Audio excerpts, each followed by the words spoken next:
औज़ु बिल्लाहि मिनश शैतानिर रजीम बिस्मिल्लाहिर रहमानिर रहीम। दोस्तों अस्सलामु अलैकुम। अशरफ आसमी एडवोकेट अपने रिसर्च स्कॉलर पीरज़ादा मियाँ मोहम्मद उमर आसमी के साथ और लीगल कंसल्टेंट हुज़ैफ़ा अशरफ आसमी के साथ आज के प्रोग्राम के लिए हाज़िर है। दोस्तों, आज जो हम गुफ्तगू कर रहे हैं वो बड़े तकलीफ़ दे जज्बात के साथ मैं मुखातब हूँ आपके साथ। पाकिस्तान की जो 72-73 साला ज़िंदगी है, इसमें अदारों के साथ जो खिलवाड़ किया गया है, इससे ये बात रोज़े रोशन की तरह यहाँ हो जाती है कि पाकिस्तानी कौम मुखलिस, बहादुर, मुहिब वतन जो क़यादत है उससे महरूम है। इन हालात में तमाम शोबाए ज़िंदगी जो है वो ज़वाल पज़ीर हैं। तालीमी अदारों को ले लें, इतनी डिस्क्रिमिनेशन, गवर्नमेंट के स्कूल, थोड़ी फ़ीस लेने वाले स्कूल, दरमियाने दर्जे के स्कूल प्राइवेट जो हैं, और फिर एलीट क्लास के स्कूल, इसी तरह गवर्नमेंट के हॉस्पिटल्स, प्राइवेट हॉस्पिटल्स, बहुत महंगे एलीट क्लास के हॉस्पिटल्स, इसी तरह आबादियाँ, शुमाली लाहौर, मच्छर कॉलोनी कराची, कुरंगी कराची, ये मैं एग्जांपल दे रहा हूँ, तमाम सूबों में यही हाल है। और एक तरफ DHA बैरिया टाउन। दूसरी एक और बात अगर करें, सेहत के हवाले से भी सामने है, एजुकेशन के हवाले से भी सामने है, और हमारा जो इंतज़ामिया है जिस पे ब्यूरोक्रेसी जो है वो बराजमान है, हर चीज़ सुर्ख फीते की शिकार है। एक कानून कादरा तालिब इल्म होने के नाते इंसाफ के हसूल के लिए अदालतों में जाकर जिस तरह तगोताज करनी पड़ती है, उससे ये बात साबित हो चुकी है कि हुकूमत की तरजीहात में अदलिया को सपोर्ट करना, फंड्स देना, अदलिया के लिए कंड्यूसिव एनवायरनमेंट मुहैया करना बिल्कुल नहीं है।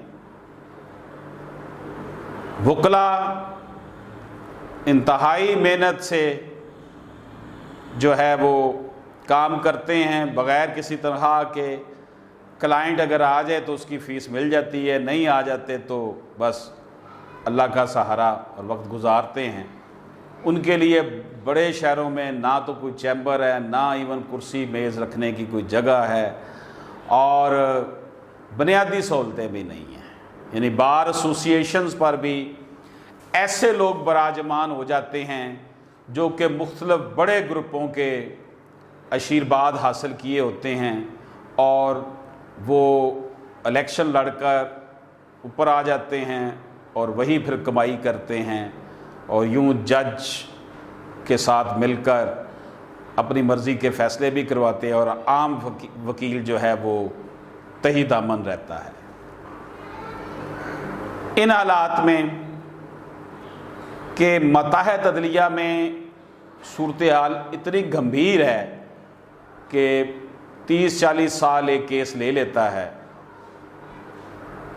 अदालती अमला थोड़ा है, जजेस के लिए बैठने की जगह नहीं है इतनी ज़्यादा बड़े शहरों में ख़ास तौर पर, और साथ साथ जजेस को अंदर ट्रेनिंग का इतना फुकदान है कि वो चेहरे देखकर जो है वो फ़ैसले करते हैं। अगर कोई बार एसोसिएशन का नुमाइंदा आ जाता है या बड़े चैम्बर का कोई नुमाइंदा आ जाता है, वकील आ जाता है तो उसके लिए फ़ैसला और होता है, और आम वकील जो है उसके लिए फ़ैसला और होता है।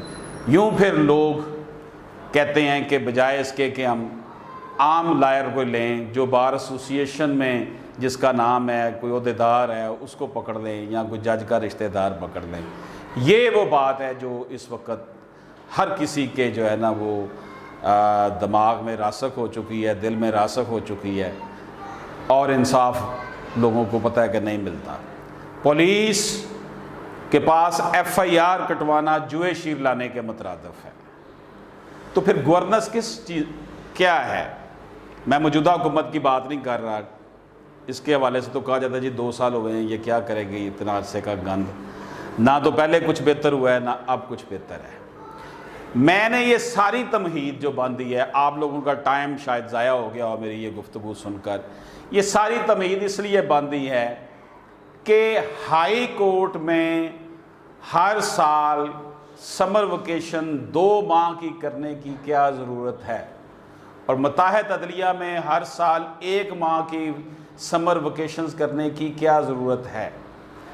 मुत्तहिदा हिंदुस्तान के वक़्त तो अंग्रेज़ जज होते थे, उन्होंने समर वेकेशंस में अपने घर सर्दियाँ गुजारने के लिए इंग्लैंड जाना होता था, इसलिए अदालतों को छुट्टियाँ करके चले जाते थे। उस वक़्त आबादी भी थोड़ी थी और ये वाला सिक्खाशाही का दौर नहीं था कि पुलिस की मनमानियाँ और क्राइम्स इतने ज़्यादा नहीं थे जितने अब हैं।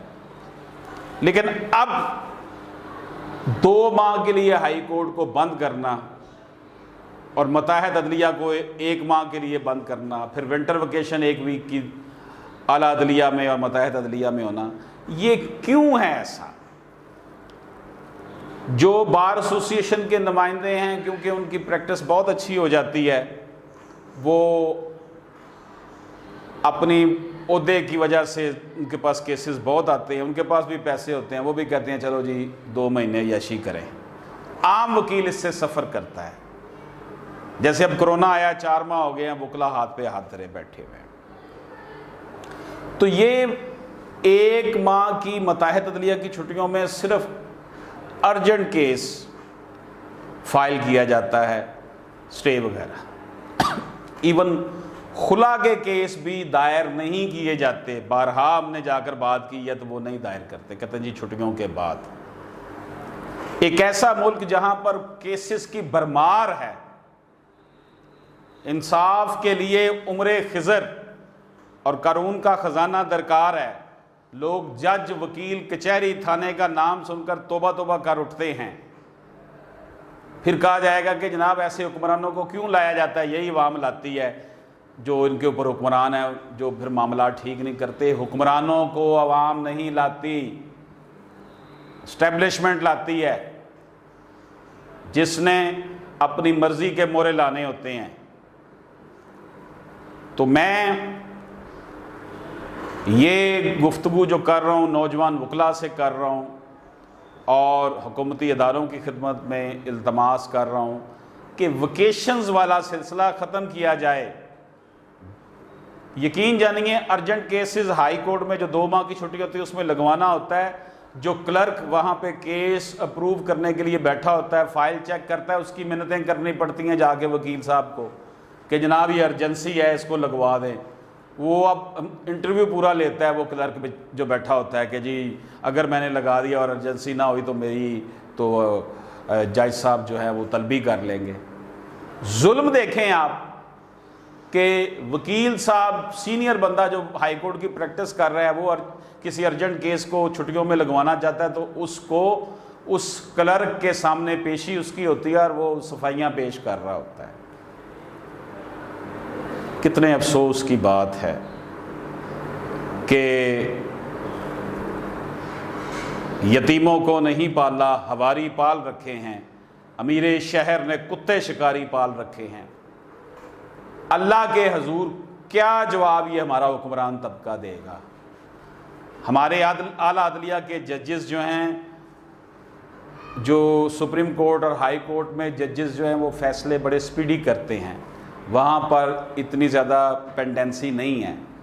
लेकिन आला अदलिया से, सुप्रीम कोर्ट से, हाई कोर्ट से ये गुजारिश है कि वो मतहत अदलिया जो है उसकी भी खबर ले लें कि वहाँ पर केसेस की सूरत हाल इतनी गंभीर है कि लोग कहते हैं कि अदालत में जाने का फ़ायदा ही नहीं है, पैसे भी खर्च होने हैं, तो क्यों ना हम खुद ही जो है वो बंदे को गोली मार लें और अपना हक ले लें। या फिर कब्ज़ा माफिया जो है वो इतना ज़्यादा पेनिट्रेट कर गया हुआ है, ऐसे केसेस बेशुमार मेरे सामने आते हैं कि लोगों ने प्लाट लिया है, चार दीवारी की हुई है, और सोसाइटी जिसमें प्लाट लिया है वो खुद ही राहजन बन गई है। जिसने हिफाजत करनी थी उसने आगे दो दो तीन तीन लोगों को बेच दिया हुआ है। वो जब अदालत में आते हैं तो अदालत में लटक जाता है केस उनका, और वो जनाब छोटी सी कोई एप्लीकेशन लिख के सिविल लिटिगेशन करके उस बंदे का जो है ना वो सत्यानाश कर दिया जाता है। तो एक तो गुजारिश ये है कि आला अदलिया मतहत अदलिया की खबर ले, अमला पूरा करे, जजेस की तादाद बढ़ाए, जजेस की ट्रेनिंग करे कि वो ज़ाती नापसंद और जो है वो उसको छोड़ें और अल्लाह को हाज़िर नाज़र जानकर फ़ैसला करें। और इसके साथ साथ मतहत अदलिया में जजेस हैं, मतहत अदलिया का अमला है, इनका मोबाइल फ़ोन ड्यूटी आवर्स में बंद करवाएं। या वहाँ बैठकर फेसबुक पे चैटिंग कर रहे होते हैं, साइलिन जो है वो धक्के खा रहे होते हैं। इधर लाहौर में मैंने ऐसे सिविल जज, फैमिली जज देखे हैं कि जब उनकी कोर्ट में जाना हो तो वो अपनी कोर्ट में नहीं होते, एक चैम्बर में सारे जज बैठे होते हैं 5-7, और वहाँ पे फेसबुक चल रही होती है, ट्विटर चल रहा होता है, चाय चल रही होती है, वहीं गप्पे शप्पे लगा रहे होते हैं, अपनी सीट पर बैठते ही नहीं हैं। और पूछा जाए अगर रीडर से या अमले से कि जी वो मीटिंग में गए हैं, यानी कि बेहतरीन लफ्ज़ है कि वो मीटिंग में गए हैं या सीनियर साहब ने बुला लिया है। तो ये पाकिस्तान इसलिए नहीं बनाया गया था कि उसी तरह की अंग्रेज सरकार तो चलो ठीक थी, वो हाकम थे, उन्होंने मुसलमान को जो गुलाम बनाया हुआ था। अब तो गुलामी नहीं है, अब तो हमारे अपने ही मुसलमान भाई बहन हैं जो इस वक्त अदलिया में हैं या ब्यूरोक्रेसी में हैं।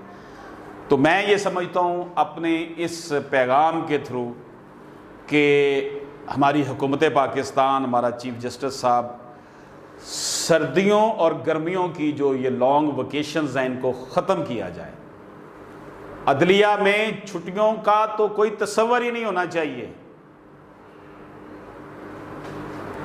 शाखे तमन्ना हरी है जली तो नहीं, इश्क की आग बड़ी है बुझी तो नहीं। वाइज़ों के रूप में छुपे मदारियों सुनो, बागबां के भेस में छुपे शिकारियों सुनो।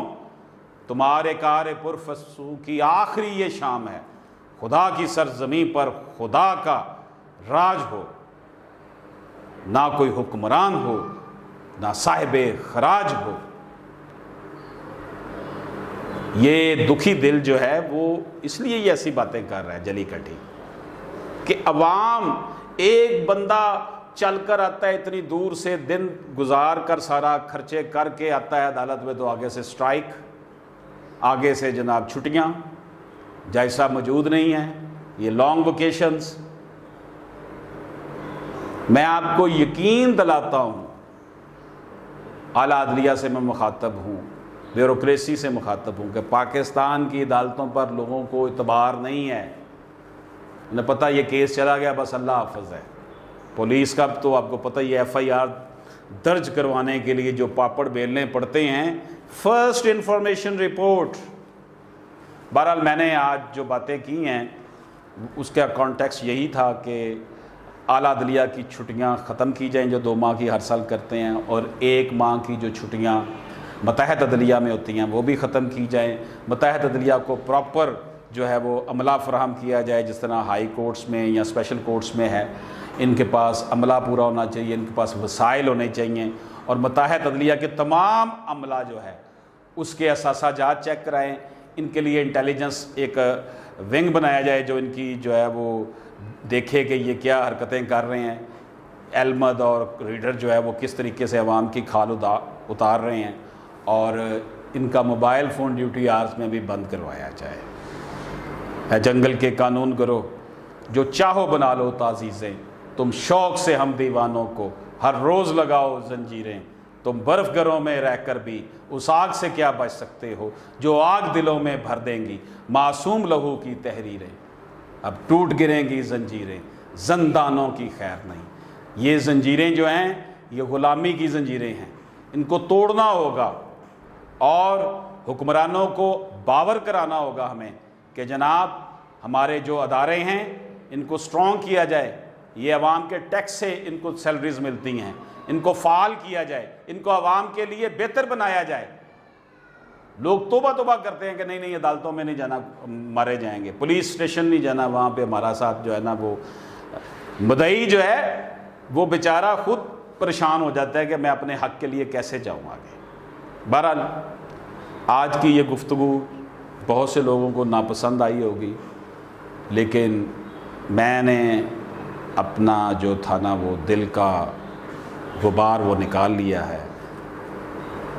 अब जिसके जी में आए वही पाए रोशनी, हमने तो दिल जला के सरेआम रख दिया। अल्लाह पाक हम सब का हामी और नासर हो और अल्लाह पाक हमें सच बोलने की तौफीक दे। जाबर हुक्मरानों के सामने कलमा हक कहना सबसे बड़ा जहाद है। वो वक्त दूर नहीं जब अशराफिया के गले तक अवाम का हाथ पहुँचेगा और ये उनको इनकी मसनद इक़्तिदार से उतारेंगी और इनकी जो ये करप्शन की जायदादें बनी हैं इनसे आवाम ने छीन लेना है अगर इन्होंने आवाम के बुनियादी मसाइल